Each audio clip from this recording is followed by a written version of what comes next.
Coming up today, stocks kick off the second half higher. Will the uptrend hold throughout summer? Why is Tesla rallying? Roaring Kitty gets into Chewy. The continued reactions to a Trump presidency. Who's going to replace Biden? And crude oil keeps climbing to a 2-month high. We're going to have a great week, guys. Let's get it.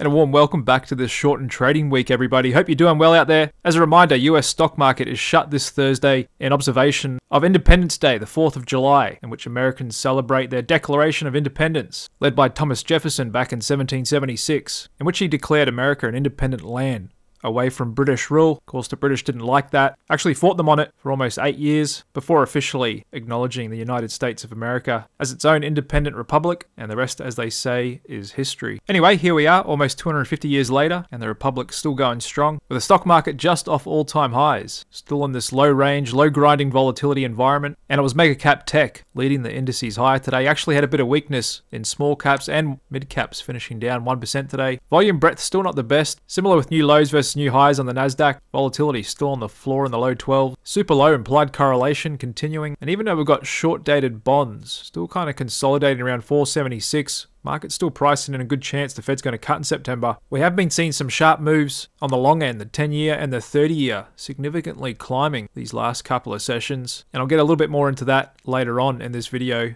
and what could be behind that. But just looking at the technicals and price action, that is getting the long duration bond market trading really heavy there. TLT falling another 2% today on heavy volume, and even a bit of a sharp move down for high yield bonds as well, losing the 50-day. Not really seeing the strength show up in the US dollar though. Did seem to get a little bit of a bounce off that support zone for Bitcoin, but not on a lot of participation. Still early to see whether that's going to hold. Gold's still acting a bit sleepy, and crude breaking out to a multi-month high. We'll take another look at that later on as well. But just back to the S&P 500, similar thoughts to last week. We're just grinding here. Really low volatility, which we could be likely to get for the rest of the week till we get jobs data this Friday, first Friday of the month. If that comes in a little different than expectations, which are currently 4% unemployment rate, potential to get the markets moving. However, looking at the VIX 9-day, option dealers are just not pricing in much movement at all over the next week or so. And just quickly before I move on with the daily market review, big thanks to everyone who gave me feedback on the videos I posted on the channel over the weekend. If you missed them and you'd like to check them out, head on over to my website, clickcapital.io, click on the red banner up the top, and you can learn about my $1 million investing challenge and new stock pick service. Coming out this time next week, I describe all the details about it, and I also posted another video yesterday going over my unique technique, which I call IPC, that you can use to decrease your portfolio volatility.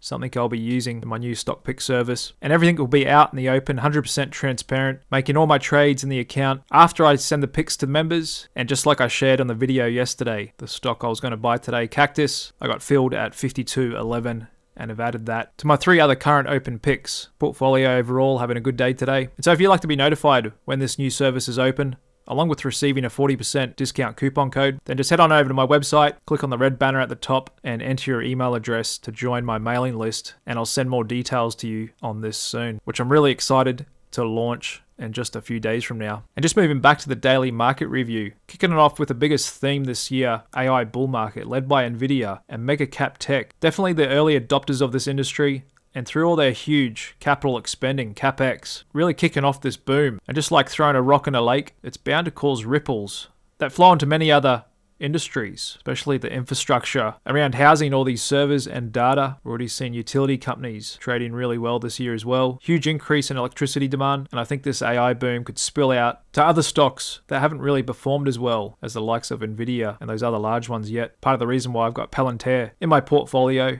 So I think that has the potential to benefit from that second and third wave of the AI boom as it spreads out. Because just remember, looking back in history, the biggest companies rarely stay the biggest companies for long. Just looking at the top 10 companies by decade and their share of the total US market cap and the years before and after a given decade's cohort, just look at that strong ascent in the 2024 cohort, ripping up pretty much an all-time peak, looking at the average path going back in history. And a lot of people will be surprised that going forward, those biggest stocks as a group tend to underperform the rest of the market. Think of capitalism as kind of like the game Capture the White Flag, in which it's always changing hands. As the incumbent normally becomes too complacent, fat, bloated, slow, along comes someone more young, fresh and hungry and takes over. However, you'll find a lot of people just invest their money in the biggest, most well-known stocks, because that's what gets the most news coverage and is the most visible, taking up the most amount of mind share. And there are some big risks for those stocks like Nvidia and Apple, quite leveraged to China. I think a lot of people will be surprised to know that currently over a third of all chips in the world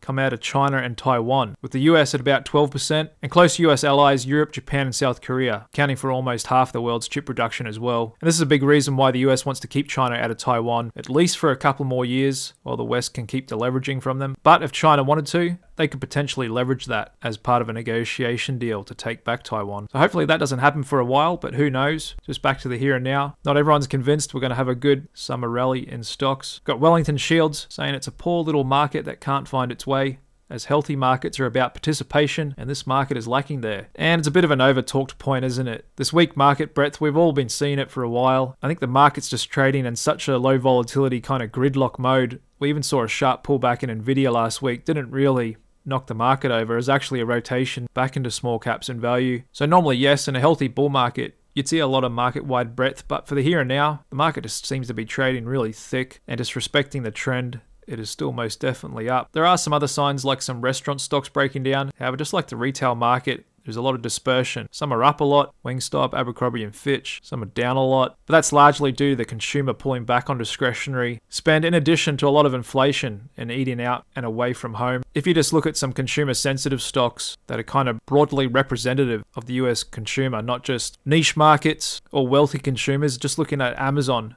actually breaking out to all-time highs, getting above $2 trillion for the first time. And a lot of people will be surprised to know as well, Walmart, the biggest discount department store chain in the world, just sitting below all-time highs, doing really well this year as well. So with the price action of those two big stocks, which you could think of as key indicators, yes, the consumer's not great, but it's hard to argue there's any big trouble right here and right now. Otherwise, it's unlikely both of those stocks wouldn't be uptrending. What's also doing really well today, Tesla, with Wedbush's Dan Ives saying we're going to see a really good comeback in the second half, as it's really been underperforming, especially against other mega cap tech so far this year. We've got two key events around the corner. The first one tomorrow, we're going to be hearing from their latest delivery numbers, which are expected to come down. Expectations that they fell 3.7%, showing the first time Tesla will post 2 straight quarters of decline, as they've been dealing with stiff competition from China and slowing demand. So high interest rates still affecting these big ticket purchases, as a lot of people finance them. However, another important event just around the corner, they're set to reveal their robo-taxi on August 8. Elon Musk's long promised autonomous Tesla, where he's even made bold claims that your Tesla will turn into an investment. You can just leave your house, go around, pick up people,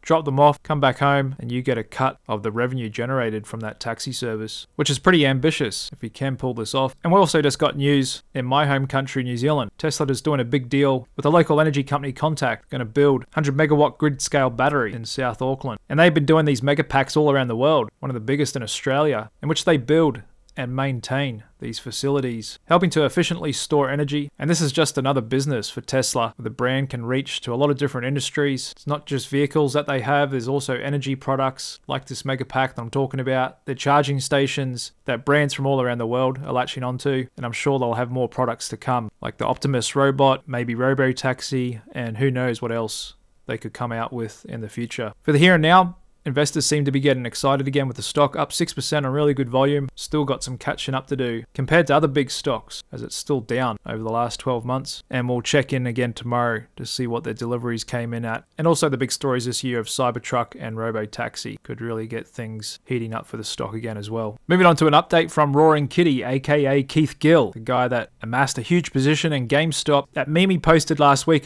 about a dog did have meaning, as he's just unveiled a huge stake in Chewy. That was the company started by current GameStop CEO Ryan Cohen. Another sign of how much Keith really likes Ryan Cohen and his e-commerce abilities. And believe it or not, he owns the same amount of shares in Chewy that he did in GameStop. He might have had to sell some of his GameStop position. 9,001,000 shares in the filing he made with the SEC. He's now a top 5 shareholder of the company, in which he also disclosed that he's not a cat. Same thing he did in front of Congress a couple of years ago. And let's look at GameStop, which actually finished down today, 5.5%. People are assuming he's trimmed that position to load into Chewy, which pre-market was up big once that news came out, getting up to almost $35 a share. However, like similar price action in GameStop, very volatile, actually finished down today, 6.6%. This has got a market cap of $11 billion, but a bit better numbers than GameStop. Really nice increasing revenue, actually. Moving on to the continued knock-on effects and reactions from the Biden-Trump debate we saw late last week, with investors now all around the world starting to prepare for a second Trump presidency and what that's going to look like for the world, key sectors, financial markets at large. We do have a bit of a different macro setup from when Trump was last in office. Morgan Stanley said investors shouldn't bet on the same sectors that performed well during Trump's first term. A lot of people saying his victory could fuel more inflation, with Barclays recommending positioning for inflation risks with the help of Treasury inflation-protected securities. With some saying the Trump victory is already spooking the bond market and these bond yields climb up sharply. Is that in response to an expected increase in fiscal spending, national debt, or is it in expectation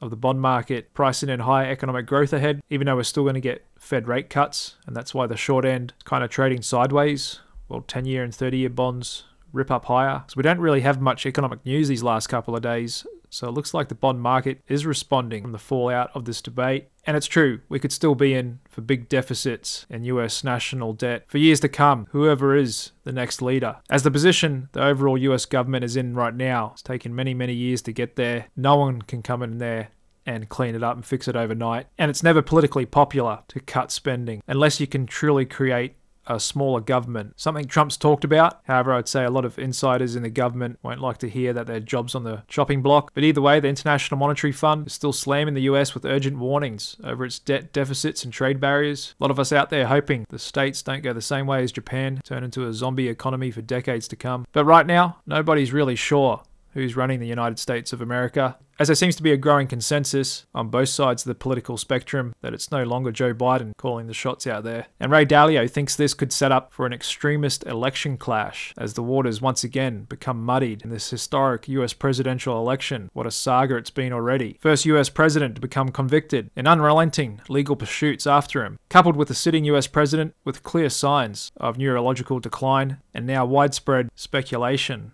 as to who's going to replace him. A lot of people saying the logical replacement would be Vice President Kamala Harris. However, she doesn't have a lot of political support. A lot of people view her as only being there on identity politics instead of being there on merit. People speculating Barack Obama or his wife Michelle could enter the race. But just looking at what betting markets are saying, which just like financial markets, they're mostly right most of the time. Gavin Newsom is the lead front runner to replace Biden if the Democrats are going to go ahead and replace him. I'd say that's likely to come out pretty soon if they were going to do a shuffle. So we're getting a bit late in the game now. Otherwise, they may just try and go ahead with Kamala Harris. However, she may not have any better odds than Biden at the end of the day either. But can you imagine if they don't replace Biden and he somehow won again? We could truly be living in a George Orwell 1984 setup. Book he wrote 75 years ago, with some eerily similarities till today. The party told you to reject the evidence of your eyes and ears. It was their final, most essential command. And if you want to know who I really think could give Trump a run for his money and could be a great leader for America, it's JP Morgan CEO Jamie Dimon, who has flirted with the idea, and being that he's been the leader of the world's largest bank for the last 20 years. He has got a lot of experience leading a large organization. He's an intelligent man with modest views. He's not an extremist. He obviously understands finance and numbers really well. And you could kind of think of the president as being the CEO of the American economy. And at the end of the day, if the economy's good, pretty much everything else is good. When people are employed, prosperity's going up, there's money for everyone and everything. And again, being a bit of a political outsider and a wealthy, self-reliant man, he doesn't need corporate outsiders and sponsors that end up owning him. And he may just be a really strong contender. And of course, he won't be without critics, but I'd say the Democrats would have a far better chance with Jamie Dimon instead of Biden right here. And even billionaire hedge fund manager Bill Ackman has previously made calls for Jamie to run for US president, thinking he'd be a good leader for the states. With Jamie himself saying, I love my country, and maybe one day I'll serve my country in one capacity or another. And so he has made indications that he's at the end of his career with JP Morgan, so it could be a natural sequence for him to follow. But who knows, it's getting a bit late in the game now. Maybe he'll throw his hat in the ring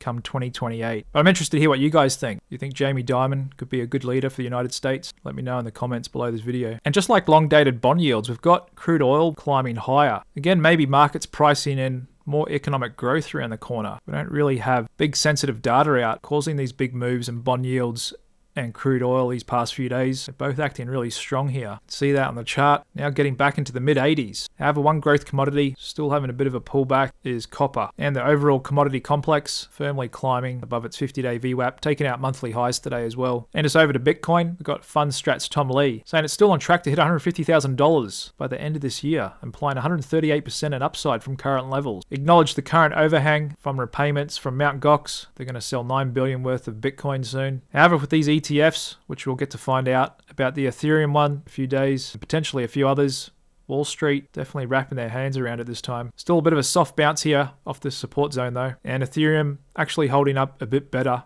in the middle of its range. There's a look at your economic calendar for the week. Always a slow start in the States. Moving on to tomorrow, inflation data from the Eurozone. We'll get to hear from Jay Powell. JOLTS job openings. Going into Wednesday, ADP employment. Jobless claims. We're shut on Thursday, 4th of July. Friday, the big one. Finishing out the week, monthly jobs report. Non-farm payrolls. US economy expected to have generated 195,000 new jobs in June, with the unemployment rate set to come in at 4%. Is the biggest economic data print we'll be watching for this week. A few days out from it, the market's still pricing in about 2/3 chance we're going to cut in September. Fear and greed index sitting smack bang in the middle at 48. Corporate insiders not doing a whole lot of trading going into summer and corporate buyback blackout period. What really didn't like those higher bond yields today was home builders. Worst performing sector, down 2.5%. And we have been seeing some weakness in new housing starts as well. Potentially look to have just taken out a bit of a support zone there. Also not liking the higher bond yields, utilities pulling back a bit. Financials still holding up really well in the face of those high bond yields. Growth still the winning factor. And there's a look at the biggest stocks. Apple, Microsoft, all-time highs. Nvidia still consolidating. Amazon really strong, along with Alphabet and Meta just hanging in. There's the price action on JP Morgan, really strong, breaking out to new all-time highs. All right, guys, there we have it. To kick off this shortened trading week again, bit of a mixed start. Like I've been saying, the market's trading really thick in a gridlock. Option dealers just not pricing in much movement at all. And I'd say we could trade like this until Friday. And even then,